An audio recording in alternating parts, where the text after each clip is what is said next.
दीपा, तो हम यही बता रहे थे कि हंगामे की बात, और उत्तराखंड विधानसभा सत्र के दूसरे दिन को अगर आप देखें तो हंगामे से भरा रहा। सरकार ने सदन के पटल पर अनुपूरक बजट तो पेश कर दिया, लेकिन हंगामा ही हंगामा। सरकार ने 1353 करोड़ का अनुपूरक बजट सदन में पेश किया, जिसमें आपदा राहत निधि और एसडीआरएफ के लिए 668 करोड़ रुपए शामिल रहे।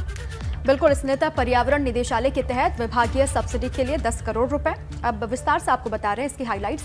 नंदा गौरा योजना के लिए 80 करोड़ रुपए, पीएमजीएसवाई निर्मित सड़कों की मरम्मत के लिए 50 करोड़ रुपए, लोक निर्माण विभाग के मार्गों पुलियाओं के लिए 50 करोड़ रुपए, पीडब्ल्यूडी में निर्माण कामों के लिए 100 करोड़ रुपए दिए गए हैं। अब इसको लेकर भी आज चर्चा होगी सदन के भीतर।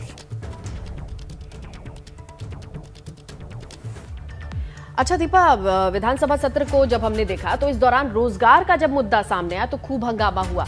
विपक्ष ने सरकार से रोजगार के मामले में आंकड़े मांग लिए और वहां से शुरू होता है ढेर सारा हंगामा। मेरा पॉइंटेड सवाल है, सरकार ने कितने लोगों को सरकारी और गैर सरकारी क्षेत्र में नौकरी दी? पॉइंटेड सवाल, रोजगार दिया, ये मेरा सवाल है। माननीय पहला सवाल कि सरकार जो बेकाबू बेरोजगारी दर है उसको रोकने के लिए कोई कदम नहीं उठा रही है।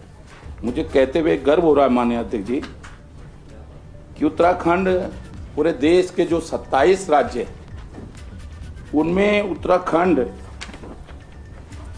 जो सबसे कम बेरोजगारी वाले राज्य हैं। 6 राज्य जो सबसे कम बेरोजगारी वाले राज्य हैं उनमें उत्तराखंड है, जिसे 3.1%।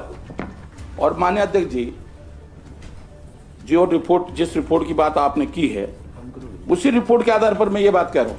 ये जो आपके पास है उसी रिपोर्ट के आधार पर मैं ये बात कह रहा हूँ। और माननीय अध्यक्ष जी, मुझे बड़े दुख के साथ कहना पड़ रहा है, हमारे साथियों के जहाँ सरकार है राजस्थान में, वहां 20.4% बेरोजगारी की दर है। आप गलत आंकड़ा पेश करके सदन को भी भ्रमित कर रहे हैं। देखो, अब देश और जनता को भी भ्रमित कर रहे हैं। भारत सरकार का आंकड़ा मान्यवर हाईएस्ट जो मान्यवर जो सबसे हाईएस्ट आंकड़ा है 17.6 है। जम्मू कश्मीर का सेकंड उत्तराखंड है। एक तो प्राइवेट संस्था है, एक जो सरकारी है। किसके आधार पर जो आंकड़े आप बता रहे हैं, किसके आधार पर आप बता रहे हैं, ये बता दें मंत्री जी। जिस रिपोर्ट की बात ये कर रहे हैं, मैं अभी उसी रिपोर्ट की बात कर रहा हूँ। ये भारत सरकार के पढ़ लो ना, इन्होंने भी तो पढ़ाया अभी। ये है ना आवधिक समर सर्वेक्षण PLFS। और माननीय अध्यक्ष जी, ये आंकड़े बिल्कुल सही आंकड़े, माने आपके कहने से थोड़ी गलत हो जाएंगे आंकड़े।